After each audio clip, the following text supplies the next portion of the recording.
Good morning. গতকাল US mega cap earnings এর জন্য স্পার্ক টেক ফুয়েল র্যালির জন্য ইউএসএতে একটা প্রচুর র্যালি হয়েছে। ওয়ার্ল্ড মার্কেট সেই জন্য সব পজিটিভে আছে। Nasdaq Dow Jones S and P positive, CAC DAX positive, এফটিএফসি সামান্য একটু নেগেটিভ। আমাদের এশিয়ান মার্কেট সব ভালো। নিকি 5% বাড়া, 3100-র উপরে বাড়া। কসপি 13% বেড়েছে, 766 পয়েন্ট।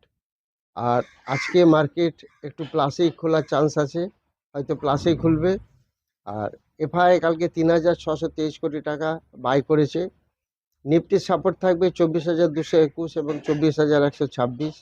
রেজিস্ট্যান্স থাকবে 24,438। পাইভট থাকবে 24,282। ব্যাঙ্ক নিফটির সাপোর্ট থাকবে 56,865 এবং 56,582। Resistance 57,518, pivot 57,050। আপনারা সাবস্ক্রাইব করবেন, লাইক করবেন, শেয়ার করবেন এবং কমেন্ট দেবেন।